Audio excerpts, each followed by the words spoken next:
Very good morning students. Last video में मैंने आपको बोला था आज हम वीबीटी देखेंगे और वीबीटी में वैलेंस बॉन्ड थ्योरी में हम क्या क्या कॉम्प्लेक्स कंपाउंड की प्रॉपर्टीज को एनालाइज कर सकते हैं वो आज हम समझेंगे। तो वैलेंस बॉन्ड थ्योरी में जैसा कि ये बात हमें एनालाइज हो जानी चाहिए, सबसे पहले हमें हाइब्रिडाइजेशन निकालने का मेथड पता चल जाता है। इसमें कितने अनपेयर्ड इलेक्ट्रॉन है इसके बारे में भी हम वीबीटी से पता लगा सकते हैं। इसकी ज्योमेट्री क्या आ रही है, अगर हाइब्रिडाइजेशन आ जाएगी तो हाइब्रिडाइजेशन के बिहाफ पर हम इसके शेप को, ज्योमेट्री को ये भी एनालाइज कर सकते हैं। किसी कॉम्प्लेक्स कंपाउंड की ज्योमेट्री कैसी है, उसका स्ट्रक्चर कैसा बन रहा है, तो हम ये भी एनालाइज कर सकते हैं। लेकिन यहाँ पे हमने जब प्रैक्टिकल डाटा देखा तो इसके कुछ ड्रॉबैक्स भी समझ में आए कि वैलेंस बॉन्ड थ्योरी में अगर हमारी हाइब्रिडाइजेशन में हाइब्रिडाइजेशन आ रही है हमारी sp3d2 या किसी कॉम्प्लेक्स कंपाउंड की हाइब्रिडाइजेशन आ रही है d2sp3, तो यहाँ पे कुछ कॉम्प्लेक्स कंपाउंड में हम इनर डी ऑर्बिटल यूज कर रहे हैं, कुछ में हम आउटर डी ऑर्बिटल यूज कर रहे हैं। तो हम किस में आउटर और किस में इनर यूज करेंगे, ये बहुत बड़ी प्रॉब्लम रही वीबीटी के लिए, क्योंकि वो इसके कॉज को नहीं बता पाया। उसने ये तो बताया कि यहाँ पे इनर डी ऑर्बिटल होगा, यहाँ पे आउटर डी ऑर्बिटल होगा, लेकिन इनर ही क्यों होगा, कौन सा फैक्टर इसको इनर बनाने के लिए रिस्पॉन्सिबल है, वीबीटी ये नहीं बता पा रहा है। एज वेल एज जब आप इलेक्ट्रॉन्स को मूव अप करवाओगे तो एनर्जी का भी एक्सचेंज होगा।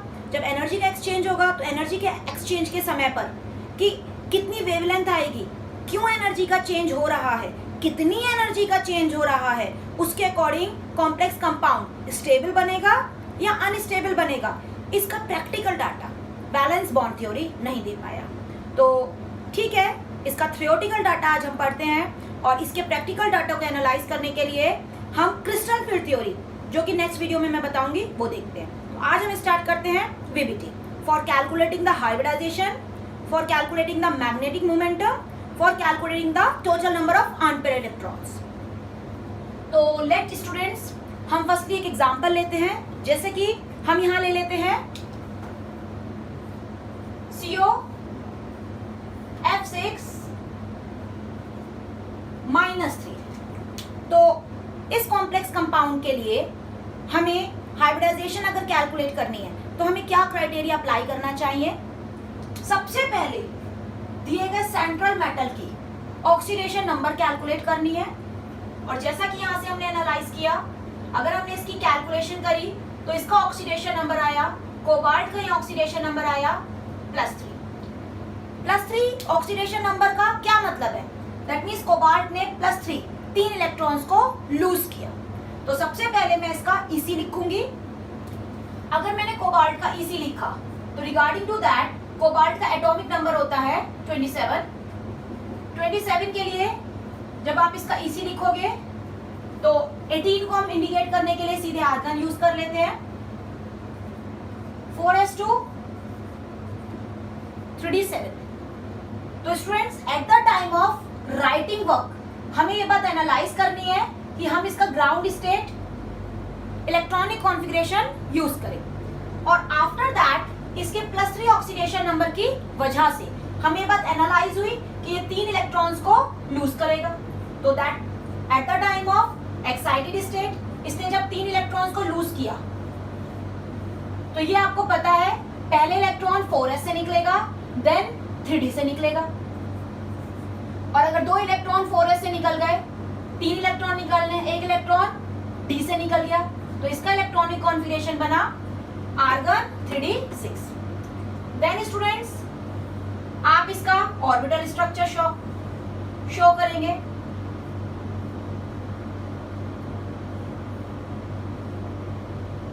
मोल्स रूल के अकॉर्डिंग इसमें इलेक्ट्रॉन्स को फिल करेंगे, एंड आफ्टर दैट इसके जो वेकेंट ऑर्बिटल है आप उनको भी ड्रॉ करके रख लेंगे। तो ये आपका हो गया 3d, ये आपका हो गया 4s, ये आपका हो गया 4p।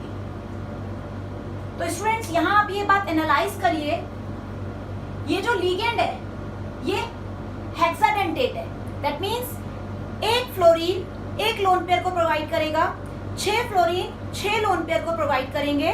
किसके लिए?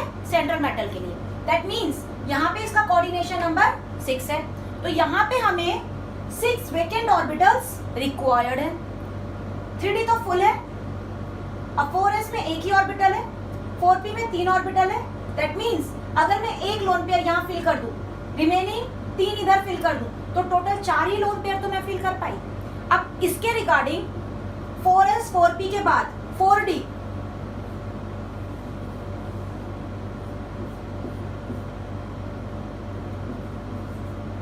ऑर्बिटल भी वैकेंट होगा, उसको भी हमें ड्रॉ करना पड़ेगा। तो यहां से आपने बात एनालाइज करी, एक फ्लोरीन एक लोन पेयर दे रहा है और फ्लोरीन कितने स्टूडेंट्स आपके पास 6। तो रिलेटेड टू दैट क्रॉस हम ये बात एनालाइज कर सकते हैं। यहाँ पे इसकी हाइब्रिडाइजेशन एक s ऑर्बिटल यूज करने की वजह से, s 3p ऑर्बिटल यूज करने की वजह से, p3 2d ऑर्बिटल यूज करने की वजह से d2 हो जाएगी। तो यहाँ पे इस कॉम्प्लेक्स आयन की हाइब्रिडाइजेशन sp3d2 होगी। और जैसा कि आप देख सकते हैं यहाँ पे अनपेयर्ड इलेक्ट्रॉन्स भी हैं, तो हाइब्रिडाइजेशन हो गई sp3d2, unpaired electrons represented by n, n कितना हो गया यहाँ पे 4। और अगर ये complex compound unpaired electrons contain कर रहा है तो इसका मैग्नेटिक मोमेंटम भी जरूर होगा, जो कि हम एनालाइज करते हैं म्यू से। Mu equals to √n+2। तो यहां से आप n की वैल्यू पुट करके n इक्वल्स टू 4 पुट करके मैथमेटिकली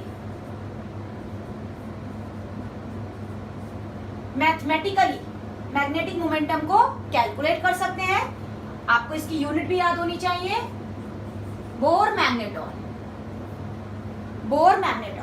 तो जो भी वैल्यू आएगी वो आपका बोर मैग्नेटॉन में म्यू की वैल्यू हो जाएगी।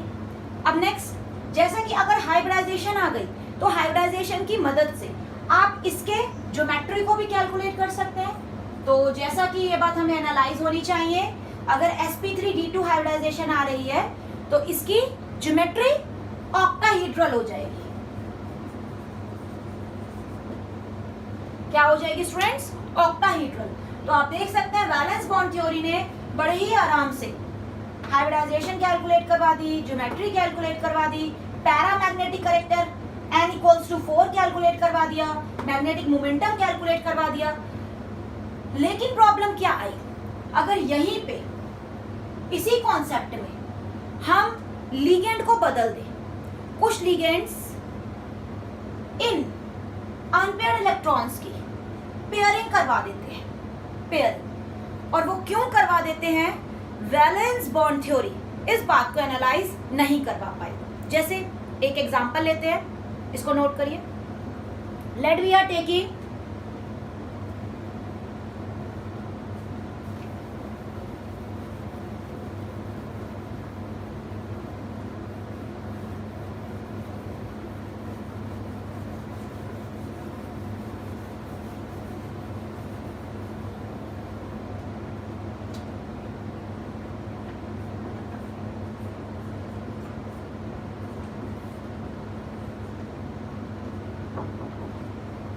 we are taking FeCN का होल 6 -3 चार्ज। Let we are taking this complex ion.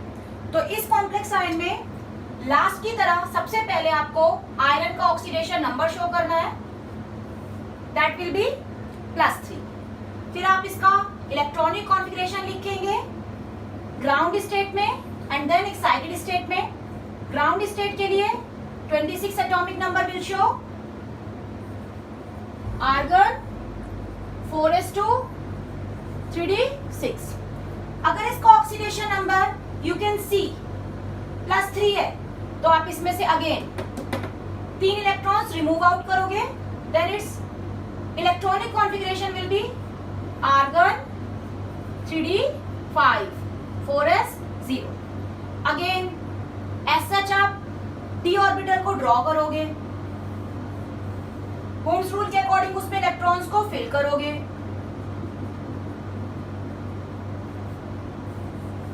Again आप वैकेंट ऑर्बिटल्स भी ड्रॉ करोगे।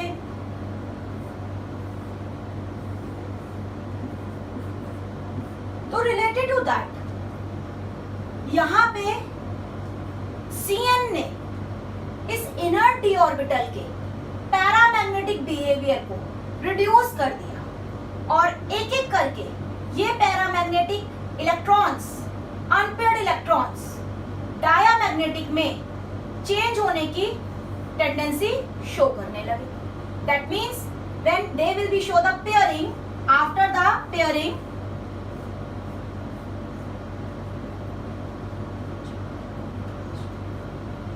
Cn की वजह से ये electrons by default paired up हो जाएंगे और बिकॉज ऑफ दैट रीजन ये दो ऑर्बिटल वेकेंट हो गए.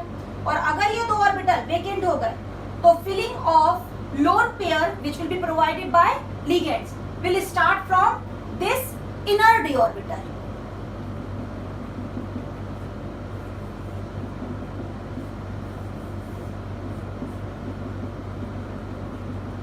तो स्टूडेंट्स आप देख सकते हैं यहाँ पे 6 लोन पेयर थे और 6 लोन पेयर मैंने फिल करे हैं बाय द हुन्स रूल.